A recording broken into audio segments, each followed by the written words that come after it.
Hi, I'm John Palfrey, president of the John D. and Catherine T. MacArthur Foundation, and I am here today at Cleveland Avenue and Cleveland Avenue Foundation, joined by Don and Liz Thompson. This is an amazing and inspiring space. Don and Liz, I'm so pleased to be with you, and I wonder if you would please introduce yourselves. Sure. Hi, John. I'm Liz Thompson, president of the Cleveland Avenue Foundation for Education. And John, as you know, I'm Don Thompson. I am the CEO and one of the co-founders, along with Liz, of Cleveland Avenue LLC, a venture capital investment group. But it's so exciting to be with you both and in your beautiful space. And it's also an honor to be part of SOCAP's third Spectrum event today for this important conversation. And we're here really to honor and lift up the impressive leadership of Don and Liz Thompson, who, as you'll learn, are investing in time, resources, and wisdom to help generate wealth and support entrepreneurs of color and women as a means to combat the deeply rooted systemic racism that continues to shape our country. And MacArthur Foundation, as you may know, is a private global foundation. We make about $300 to $400 million in grants and impact investments each year. In recent years, MacArthur has deepened our long-standing commitment and also broadened our commitment to advancing racial justice and committing to do even more in the years ahead. Through our grants and impact investments, we're working to create a more resilient, inclusive community.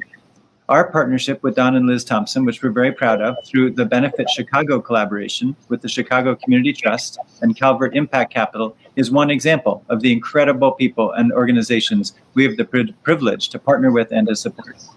Talking with Don and Liz today about their work is especially meaningful as we begin emerging from the COVID-19 pandemic, which has so disproportionately harmed communities of color, and as we reflect on the racial reckoning launched last year following the murder of George Floyd.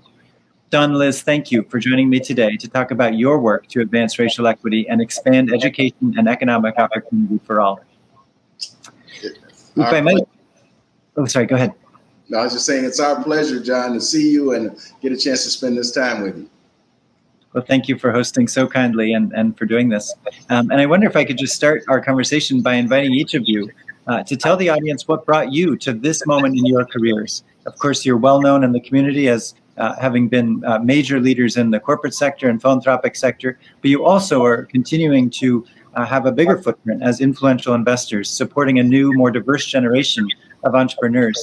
And maybe tell the audience why you've chosen to invest in this way as a means to affect real and lasting change. Well, John, as you know, and thank you for the comments. They were very warm. Liz and I have been doing what we could to try to invest back in our communities for a long, long time. It's part of who we are. And when I left McDonald's, we were blessed with another opportunity. And that was, Liz and I looked at each other and said, what's the next phase look like? And we had already begun to think about it. And that was, how can we help others as they are trying to journey through life to achieve a level of success in their lives holistically? And a part of that was we wanted to be able to create a venture capital group that could be very different looking in terms of the diversity of our team, the way we invested, the way we nurtured and supported entrepreneurs. And along with that, we also wanted to ensure that we continue to support our communities, and particularly those that are underrepresented in terms of opportunities. And Liz has done so much to try to advance that. And so I'll let her speak about that portion. Yeah, thanks, sweetie pie. So we have been giving back in many different forms for a long time, John. And while Don was still at McDonald's, we decided to formalize our family foundation, the cafe, the Cleveland Avenue Foundation for Education. And we knew we would use education as the lever to pull. I mean, it's how Don and I met. It's how we launched into our careers, and it's how we achieved the successes that we've been able to achieve. So furthering education for young people was very important to us. But then we also wanted to call more African Americans into the joy of giving through philanthropy, through giving of their time, their talent, their treasure. And so we decided to do it through a foundation so that young people could see that, you know, two young Black kids from the neighborhood can do this world of philanthropy just like anyone else, John. And so that's what brings us to this point. Don and Liz, just to walk through your building and to see the conference rooms dedicated to Cabrini Green and Park Chateau, the places you grew up, is really just such an inspiring and exciting experience. I hope others will get a chance to do that. And I wonder if you might just expand on one of your many endeavors in this incredible enterprise, which is the Cast Us partnership. We are thrilled at MacArthur to be one of your LPs, and we are very excited about your first $70 million fund of this sort. But if you could give us a sense of what inspired you to start Cast Us and invite others into partnership with you. John, well, thank you.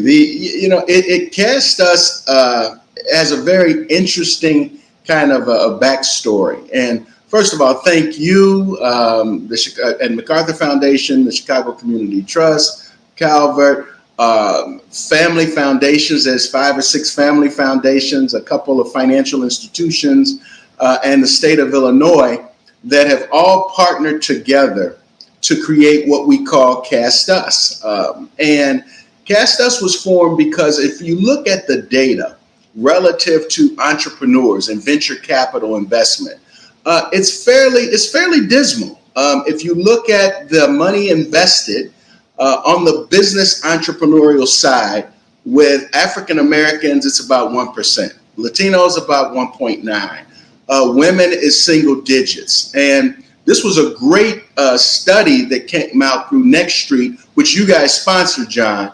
And as we looked at that, along with what we already knew intrinsically, Liz and I decided we've got to do something. We had been successful in our very first fund already, and it's only a few years old. But we also knew that we wanted even more diversity in entrepreneurs. And we were fairly strong in the first fund, but we didn't have enough. And so the notion was, let's do something right here at home. Let's do something in Chicago. So the idea of creating a fund that would focus on the south and west sides of the city primarily, for 75% of the investments, 75% of those investments going to Black and brown entrepreneurs, at least 50% of those investments going towards women. We wanted to basically shoot a hole in the middle of we can't find the talent that's Black or brown or women. And we have been so excited to have the partners that we have. It's not an investment. It's not a typical investment fund.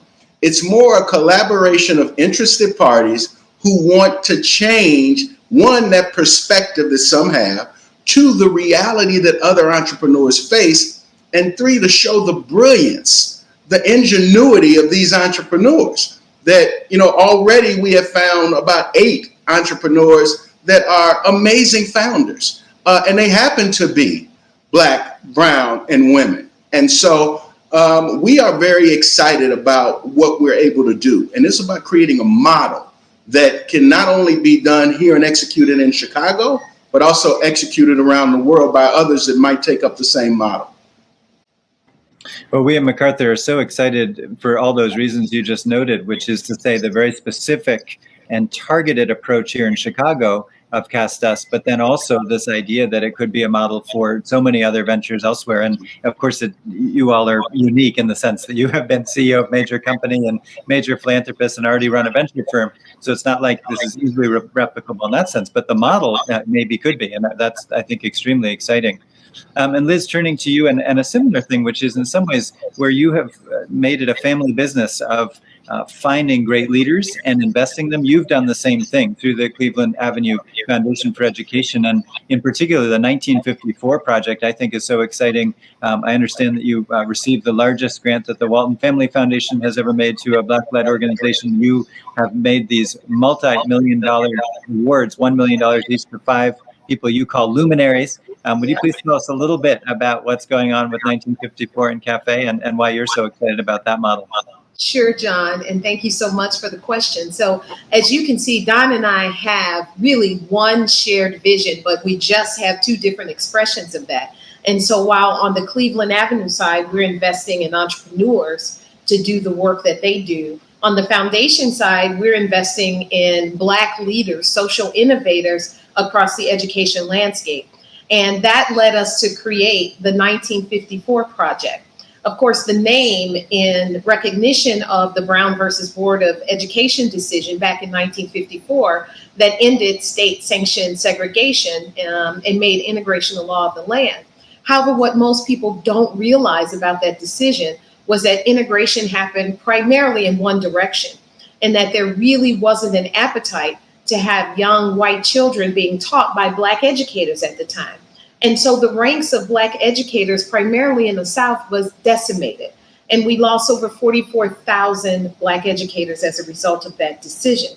And so with the 1954 project, we aim to do really a couple of primary things. One, we want to establish a pipeline of Black educators to really try and address this gap that we've never fully addressed, the brain trust, if you will, of Black educators that we lost back in the 50s and 60s. So we want to be able to do that.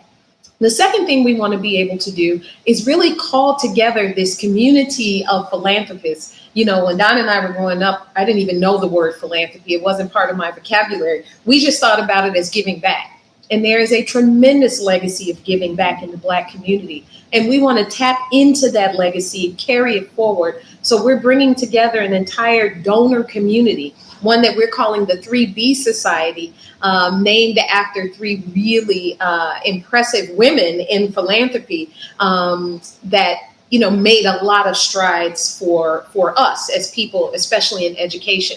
And so we're going to launch the 3B Society. We're going to support the Black leaders in education with transformational size gifts. So you mentioned it, $1 million each. And one of the things that we were so pleased with the launch of this was that each one of the luminaries, as we're calling them, said how much of a difference it made when they got the phone call from the 1954 project. And there were 3 Black women on the call telling them that they had been awarded $1 million each. And so I couldn't be more proud of our partnership with the Walton Family Foundation in order to make this possible. John, this is good stuff. And Don and I are just thrilled to be able to do this work and do it together. You two are behind so much good stuff. It's really, really exciting. And you would think that the I still like him too. No, we can tell it. We don't sit down much, John. We gotta keep moving. You are perpetual motion machines, from what I can tell. It's super, super exciting. Now, I think someone could listen to this conversation this morning and think that we are all on a great track here in America and in the world, and that, you know, if it only for a little bit more capital and a little bit more, effort of this sort, we'd be in great shape. But there are obviously deep, deep challenges that entrepreneurs face, and you all are helping entrepreneurs get past those challenges, overcome them. But maybe would you just share your thoughts on the greatest challenges facing entrepreneurs, whether in the for-profit sector or the social sector, in raising capital and in leveraging social capital these days? You know, John, it's a really, really great question. And I think it's probably one of the most misinterpreted and misunderstood questions that ever gets asked. And many people think it's all about the capital. It's not all about the capital. It really is about access and support. And the thing that we've seen with many entrepreneurs across the spectrum is that many of them have challenges, one, just getting access to support. So when they come into a room and they're requesting a loan, the levels of denial are multiples of what they are for our white counterparts and male counterparts.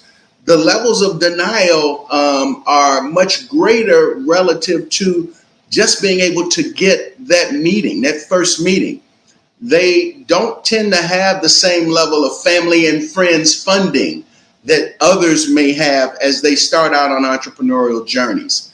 Nonetheless, they have the brilliance and ideas and concepts and creativity that are just unbelievable. So what we found is that it requires a multi-pronged approach to support. One, most certainly, is they need access to capital. But I would tell you, more importantly than the access to capital are the support resources and the nurturing that other entrepreneurs tend to naturally get or amass. They need that level of support. They need someone to help them with infrastructure as they set it up. Someone to make that first connection with Mr. X or Mrs. X relative to just sitting down and getting to know who they are, their backgrounds, their experiences. They need someone who can sit with them and laugh at some things when they say something that is very culturally relevant, but might be tremendously misinterpreted by someone else. And at the same time, someone that is willing to pick up that phone at midnight when they're calling and they're in the midst of trials, but to know that they've put everything on the line. So these entrepreneurs need access. They need support. And they don't need a handout. They don't need a huge check lumped at one time unless they're ready for that in their business cycle. So what we try to do is, yes, support the capital, support with resource needs. We have a diverse team, many of whom look like them and are able to identify with some of the challenges. And we're able to celebrate successes along the way, sometimes the small things, because we're so inextricably linked to their journey. And it takes all of those things. And those things, I would tell you, are valued by most entrepreneurs even more so than the capital. But no mistake, we've got to change 1 and 1.9 and single digit percentages to be more representative of the brilliance of these groups. Yeah, and John, on the philanthropic side, the same thing. I mean, the Black and brown leaders that run nonprofit organizations on average receive 24% less funding than their white counterparts. And so on our side of the house, we also want to be able to increase the financial support that they receive, and like on the venture side, the wraparound supports that they receive as well. So, for example, with the 1954 project, not only will that $1 million help them with their organizations, but they will also receive access to our social networks for them to get that additional kind of mentoring, professional development support. And they will also have access to other professional development support through consultants and through organizational development activities. So for us, it's both and. They need the financial support, and they also need the wraparound supports that can help them advance their organizations.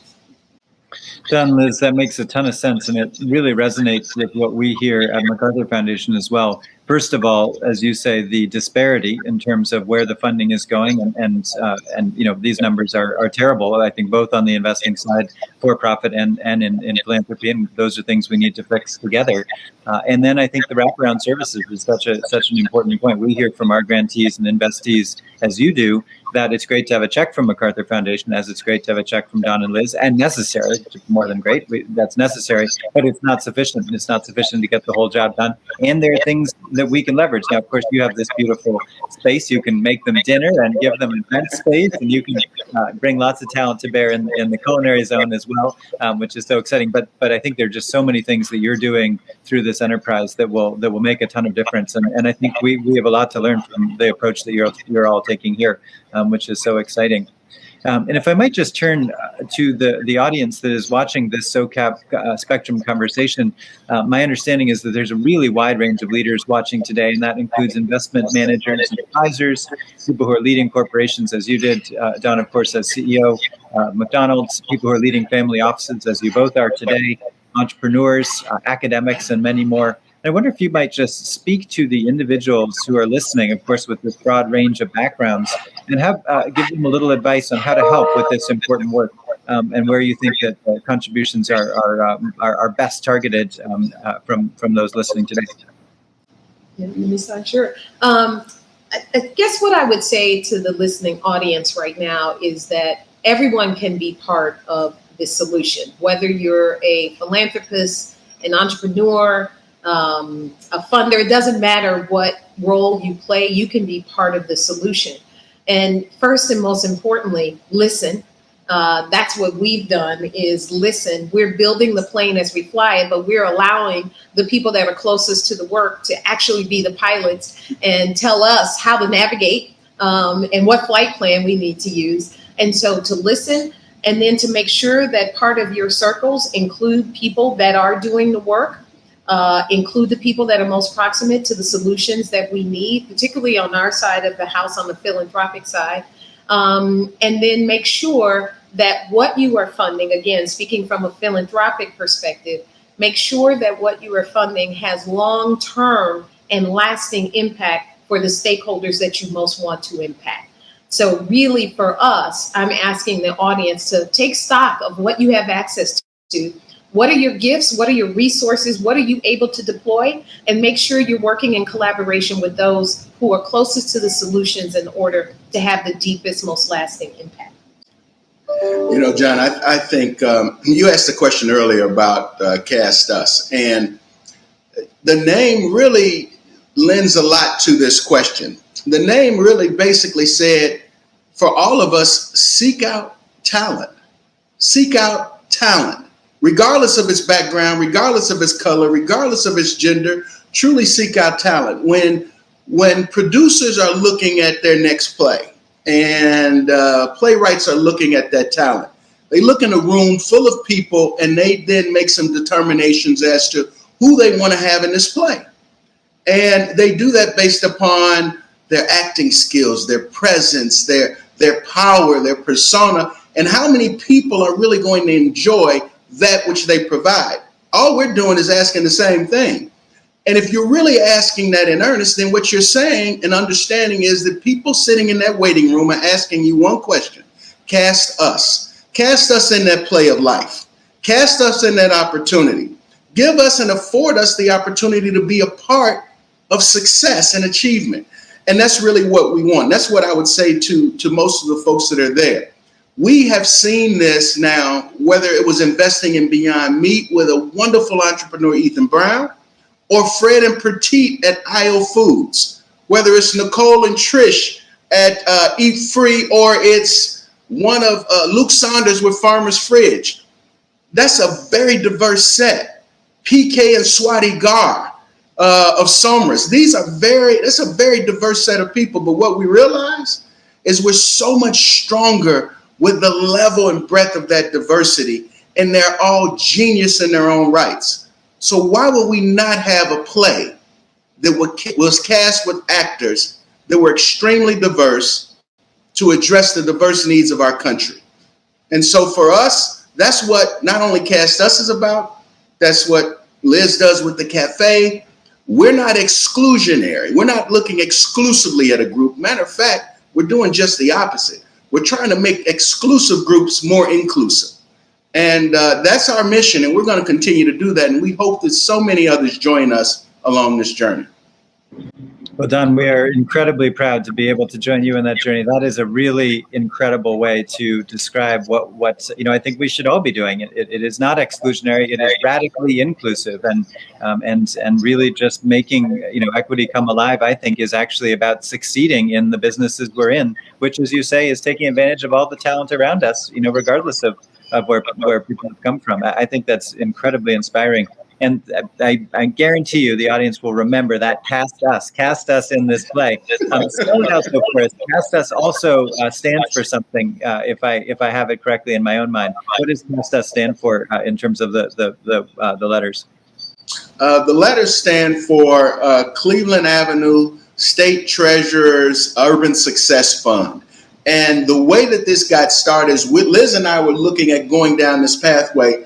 And I have to give a shout out to Rodrigo Garcia at the state of Illinois, the chief investment officer, because Rodrigo asked for a meeting with us and asked would we be interested in outside investor, institutional investor like the state of Illinois.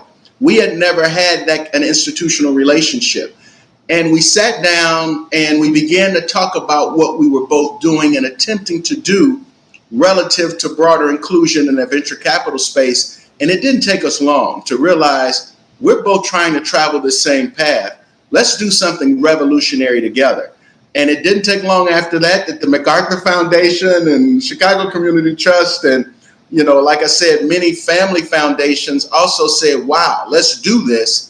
And we're just excited that we're now on this journey. John, that's a really similar story too for us. I had a conversation with a woman who I had never really met before, Melinda Wright from the Walton Family Foundation.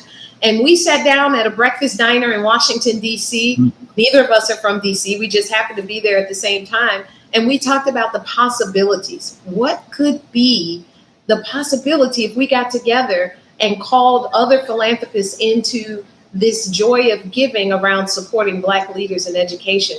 And that's how 1954 was born. And so the nature of the collaborations that we have with other organizations is really tremendous. And we think, again, using that term model can be a model for success in places all over the country and the world for that matter.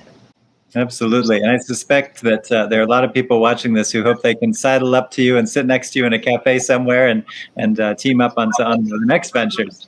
Come on over. We got a place that they might want to come to. Yeah, absolutely. Tell us about Taste 222 for a minute, which is where we're sitting today.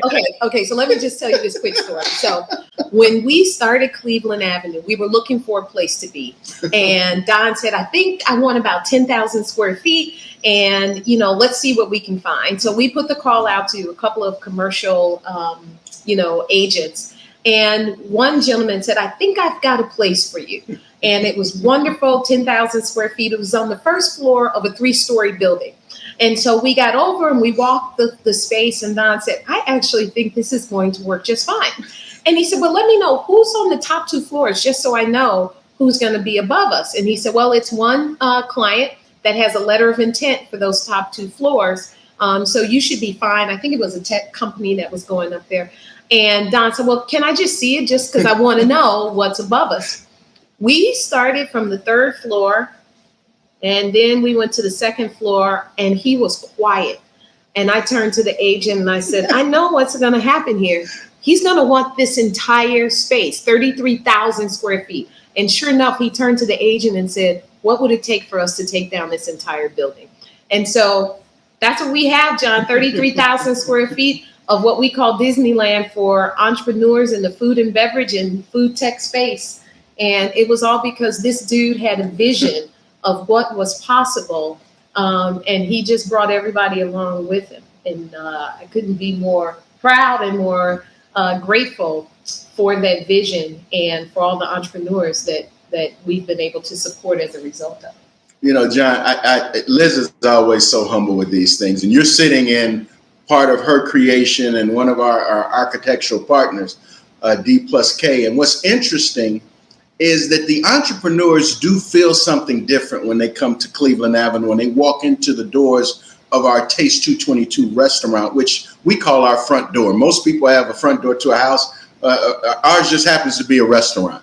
And I think the warmth of the design and, all of those things, we wanted to show people that we wanted it to feel like Cheers. And when you come in, everyone knows your name. And we just wanted our entrepreneurs and all of our guests to come in and feel that, because if they feel that, everything else begins on the ups. Everything else rolls from there. They know there's a place for them. And they feel included. And so, where you're sitting now is part of the cafe area. So, we see it's all, we're testing something always. There's coffees and teas and drinks and foods, and the chefs are always doing things.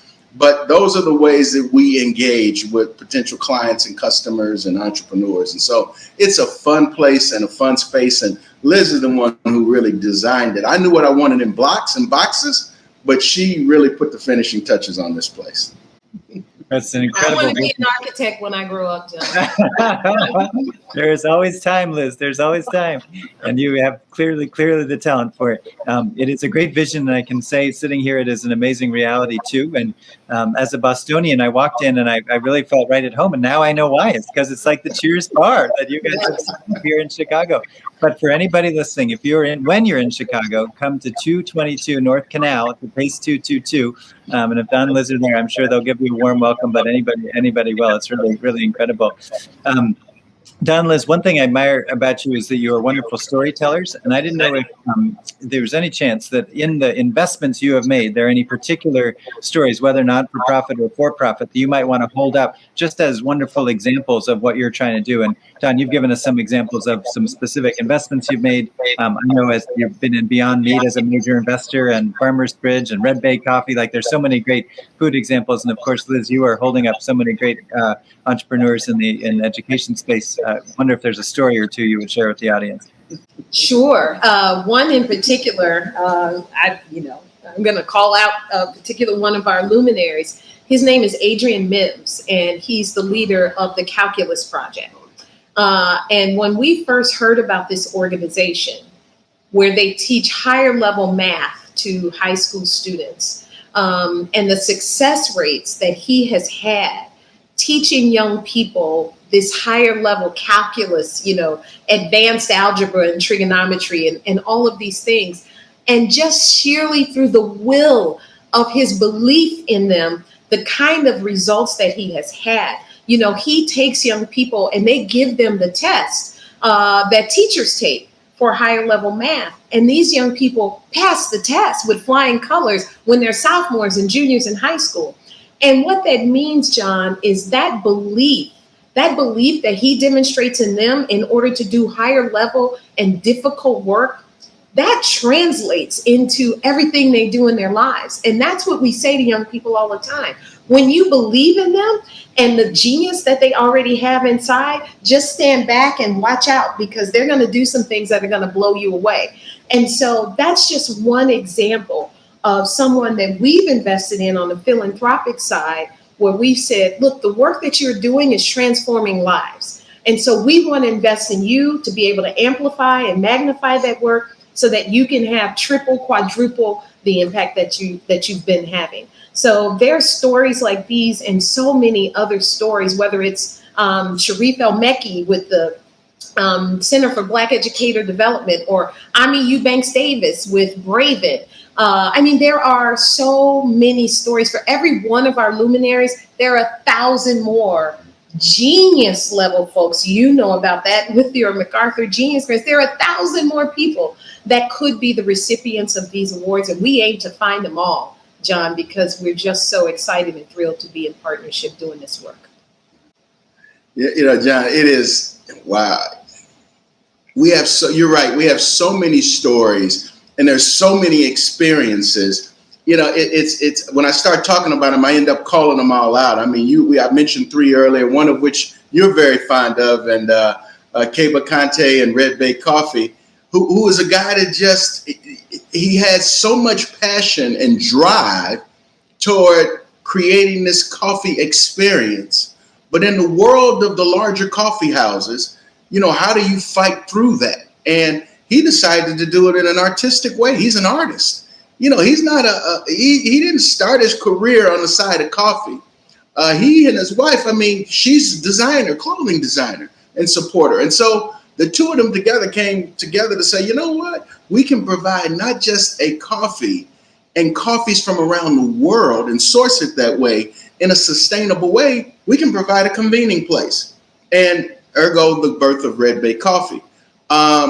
But if I look across the board, what's special about the entrepreneurs, and this is probably the thing that I would say most special to me, every story, everything that each one of them has gone through, that they do it with a gleam in their eye. Yeah. And I don't care what your background is, and all of them started with a belief. They didn't start with billion-dollar companies or multi-million-dollar companies. They started with beliefs. They started by putting their lives on the line. They started with this real, maybe you call it a naive notion, that they could actually do something special for the world. And we tend to invest with those that want to change the world positively. We don't invest in products. We invest in entrepreneurs. That's right. And that is what's made, our interaction so special. And it's what makes Cast Us special. It makes our first fund special. It makes, whether it's Footprint now or Notco or any of these other, whether it's plant-based or fiber-based recycling, or, the first Indian-based beverage liqueur from PK and Swati, all of those things are the things that make it special. And we're just excited to see what comes next.